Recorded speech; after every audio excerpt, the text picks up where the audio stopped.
నిజామాబాద్ జిల్లా బీజేపీ ఆఫీసులో గణతంత్ర దినోత్సవ వేడుకలను ఘనంగా నిర్వహించారు.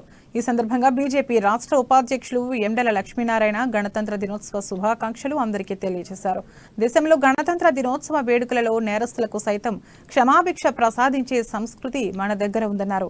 రాష్ట్రంలో మాత్రం ముంపుకు గురవుతున్న తమ గ్రామాన్ని కాపాడాలని అడిగినందుకు ఆ గ్రామ రైతులపై హత్యాయత్నం వంటి కేసులను పెట్టి జైల్లో పెడుతున్నారని ఆవేదన వ్యక్తం చేశారు.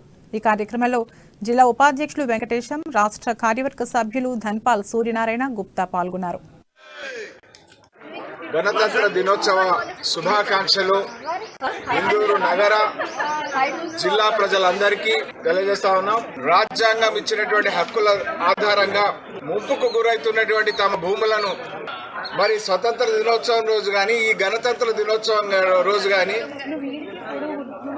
నేరస్తులను కూడా క్షమాభిక్ష పెట్టి అంటే వారి శిక్షను కొంత సత్ప్రవర్తన ఆధారంగా తగ్గించి పంపించేటువంటి సాంప్రదాయం ఉన్నది. వీళ్ళనేమో అమాయకులైనటువంటి రైతులు ఇప్పుడు 3 హత్యాయత్నం కేసులు మోపబడి లోపల ఉండడం ఏదైతే ఉన్నదో మరి ఈ గణతంత్ర దినోత్సవ వేడుకలో కొంత ఆవేదన కలిగించే అంశంగా మిగిలింది.